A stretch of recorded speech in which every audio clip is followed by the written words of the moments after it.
ಎಲ್ಲರಿಗೂ ನಮಸ್ಕಾರ. ನಾನು ಲಲಿತಾ. ಆಹಾರ ಶ್ರೀ ಚಾನಲ್ಗೆ ತಮಗೆಲ್ಲರನ್ನು ಸ್ವಾಗತಿಸುತ್ತಾ ಇದ್ದೀನಿ. ಒಮ್ಮೆ ಮಾಡಿದರೆ ಮತ್ತೆ ಮತ್ತೆ ಮಾಡಬೇಕು ಅನ್ನುವಷ್ಟು ರುಚಿ.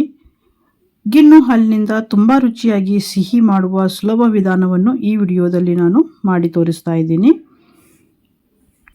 ಇದು ಸ್ಪೆಷಲ್ ಗಿಣ್ಣು ಹಾಲಿನಿಂದ ಮಾಡೋ ಸಿಹಿ. ಹಾಗಿದ್ರೆ ಬನ್ನಿ ಈ ಗಿಣ್ಣು ಹಾಲು ಮಾಡೋದು ಹೇಗೆ ಅಂತ ನೋಡೋಣ. ಇಲ್ಲಿ ನೋಡಿ, ನಾನು 1 ಲೀಟರ್ನಷ್ಟು ಗಿಣ್ಣು ಹಾಲು ತಗೊಂಡಿದ್ದೀನಿ. ಇದು ಆಕಳು ಕರು ಹಾಕಿದ ನಂತರ ಒಂದು 2-3 ದಿನದ ನಂತರ ತೆಗೆದಿರುವಂಥ ಹಾಲು. ಈ ಹಾಲಿಗೆ ನಾನು ಅರ್ಧ ಬೌಲಷ್ಟು ನಾನಿಲ್ಲಿ ಬೆಲ್ಲವನ್ನು ಸೇರಿಸ್ತಾ ಇದ್ದೀನಿ. ನಿಮಗೆ ಸಿಹಿ ಹೆಚ್ಚು ಬೇಕಂದರೆ ಹೆಚ್ಚು ಕೂಡ ಹಾಕಬಹುದು. ಹಾಗೆಯೇ ಇಲ್ಲಿ ಗಸಗಸೆ ಹುರಿದು ಪುಡಿ ಮಾಡಿಕೊಂಡಿರುವಂಥದ್ದು 1 ಟೀ ಸ್ಪೂನಷ್ಟು. ಹಾಗೆಯೇ ಶುಂಠಿ ಪೌಡರ್ ಇದು ಅರ್ಧ ಟೀ ಸ್ಪೂನಷ್ಟು. ಏಲಕ್ಕಿ ಒಂದು 4. ಹಾಗೆಯೇ 1/4 ಭಾಗದಷ್ಟು ಇಲ್ಲಿ ನಟ್ಮಗ್ ಅಥವಾ ಜಾಕಾಯಿ ಅಂತ ನೋಡಿ, ಅದು ಸಿಂಪಲ್ ಇಂಗ್ರೀಡಿಯೆಂಟ್ಸ್ನ ತಗೊಂಡು ನಾನು ಈ ಗಿಣ್ಣು ಹಾಲನ್ನು ಮಾಡಿದ್ದೀನಿ. ಹಾಗೆಯೇ ಇಲ್ಲಿ 3 ಟೀ ಸ್ಪೂನಷ್ಟು ರವೆ ತೊಗೊಂಡಿದ್ದೀನಿ. ಇದು ಬಾಂಬೆ ರವೆ ಅಥವಾ ಚಿರೋಟಿ ರವೆ ಯಾವ ಬೇಕಾದರೂ ನೀವು ತೊಗೋಬೋದು. ಇದನ್ನು ತಗೊಂಡು ಈ ರವೆಯನ್ನು ಸ್ವಲ್ಪ ಹುರಿದು ತಗೋಬೇಕು. ಇದನ್ನು ಚೆನ್ನಾಗಿ ಮಿಕ್ಸ್ ಮಾಡಿಕೊಳ್ಳಿ. ನೀವು ಇದನ್ನು ಮಿಕ್ಸ್ ಮಾಡಿದ ನಂತರ ಸೋಸಿನೂ ಕೂಡ ತೊಗೋಬೋದು. ಯಾಕೆಂದರೆ ಬೆಲ್ಲದಲ್ಲಿ ಕಸ ಕಡ್ಡಿ ಏನಾದರೂ ಕಲ್ಲು ಇರುತ್ತೆ. ಹೀಗಾಗಿ ನೀವು ಸೋಸಿನೂ ಕೂಡ ತೊಗೋಬೋದು. ನಾನು ತೊಗೊಂಡ್ರೆ ಬೆಲ್ಲದಲ್ಲಿ ಚೆನ್ನಾಗಿದೆ ಬೆಲ್ಲ, ಹೀಗಾಗಿ ನಾನು ಯಾವುದನ್ನು ಸೋಸಲಿಲ್ಲ. ಹಾಗೆಯೇ ಇದು ಮಿಕ್ಸ್ ಮಾಡಿದ ನಂತರ ನಾನು ಗ್ಯಾಸ್ ಮೇಲೆ ಇಟ್ಟು ಹೈ ಫ್ಲೇಮ್ನಲ್ಲಿನೇ ಗ್ಯಾಸ್ ಮೇಲೆ ಇಟ್ಟು ನಾವು ಇದನ್ನು ಮಿಕ್ಸ್ ಮಾಡ್ಕೋಬೇಕಾಗ್ತದೆ. ಕೈ ಬಿಡದೇ ಈ ರೀತಿಯಾಗಿ ತಿರುಗಿಸ್ತಾ ಇರಬೇಕು. ಅದು ಹಾಲು ಒಡೆಯುವವರೆಗೂ ನಾವು ಈ ರೀತಿಯಾಗಿ ತಿರುಗಿಸ್ತಾ ಇರಬೇಕಾಗತ್ತೆ. ಹಾಲು ಒಡೆಯಬೇಕು. ಆ ನಂತರ ನಾವು ಗ್ಯಾಸ್ ಫ್ಲೇಮನ್ನು ಕಡಿಮೆ ಮಾಡಿಕೊಂಡು ನಾವು ಈ ಗಿಣ್ಣು ಹಾಲನ್ನು ಮಾಡ್ಕೋಬಹುದು. ತುಂಬ ಟೇಸ್ಟಿಯಾಗಿ ಬರುತ್ತೆ ಈ ಹಾಲು. ಒಂದು ಸಲ ಈ ರೆಸಿಪಿಯನ್ನು ಟ್ರೈ ಮಾಡಿ ಮತ್ತು ಲೈಕ್ ಶೇರ್ ಮಾಡಿ ಮತ್ತು ಹೇಗಿತ್ತು ಅಂತ ಕಮೆಂಟ್ ಕೂಡ ಮಾಡಿ. ಇವಾಗ ಇದನ್ನು ನೋಡಿ, ಈಗ ನಾನು ರವೆ ಸ್ವಲ್ಪ ಉಳಿಸ್ಕೊಂಡಿದ್ದೆ, ಅದನ್ನು ಕೂಡ ಇಲ್ಲಿ ಹಾಕಿದ್ದೀನಿ.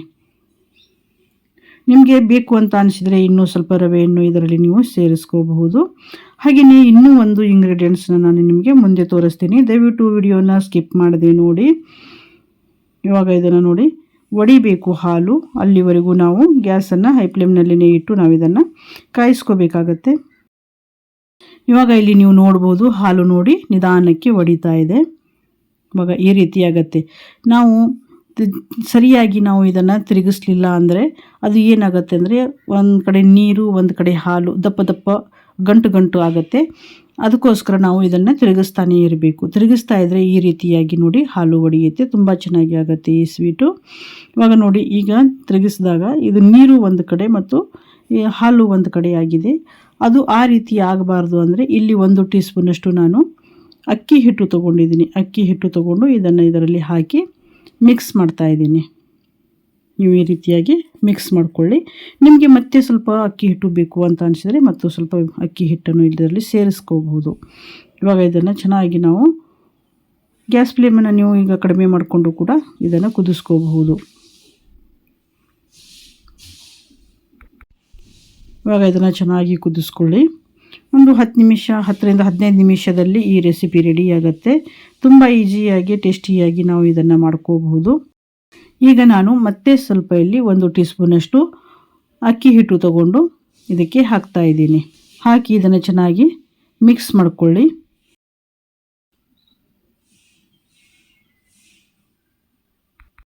ನಾವು ಇದನ್ನು ಚೆನ್ನಾಗಿ ಕುದಿ ಬರುವವರೆಗೂ ನಾವು ಇದನ್ನು ಕುದಿಸ್ಕೋಬೇಕಾಗತ್ತೆ. ಇವಾಗ ನೋಡಿ, ಇಲ್ಲಿ ಕಲರು ಕೂಡ ಚೇಂಜ್ ಆಗಿದೆ ಮತ್ತು ಸ್ವಲ್ಪ ದಪ್ಪನೂ ಕೂಡ ಆಗಿದೆ. ಇದು ನಾವು ತಣ್ಣಗಾದ ನಂತರ ಇದು ನಾವು ಗ್ಯಾಸ್ ಮೇಲಿಂದ ಕೆಳಗಿಳಿಸ್ತೀವಲ್ಲ, ಅವಾಗ ಸ್ವಲ್ಪ ತಣ್ಣಗಾದ ನಂತರ ಇದು ದಪ್ಪನೂ ಕೂಡ ಆಗುತ್ತೆ. ಈಗ ಇನ್ನೂ ಕೂಡ ನೋಡಿ ಎಷ್ಟು ದಪ್ಪ ಆಗಿದೆ. ತುಂಬ ಚೆನ್ನಾಗಿ ಆಗುತ್ತೆ ಈ ಸ್ವೀಟು. ನೀವು ಇದನ್ನು ಹಾಗೇನೂ ಕೂಡ ತಿನ್ನಬಹುದು, ಇಲ್ಲಾಂದರೆ ರೊಟ್ಟಿ ಚಪಾತಿ ಪೂರಿ ಜೊತೆಯಲ್ಲಿ ಕೂಡ ತಿನ್ನಬಹುದು. ಇದುವರೆಗೂ ಯಾರೆಲ್ಲ ನನ್ನ ಚಾನಲ್ನ ಸಬ್ಸ್ಕ್ರೈಬ್ ಮಾಡದೆ ನೋಡ್ತಾ ಇದ್ದೀರಾ, ದಯವಿಟ್ಟು ಎಲ್ಲರೂ ಸಬ್ಸ್ಕ್ರೈಬ್ ಮಾಡಿ, ಲೈಕ್ ಮಾಡಿ ಮತ್ತು ಶೇರ್ ಮಾಡಿ. ಎಲ್ಲರಿಗೂ ಧನ್ಯವಾದಗಳು.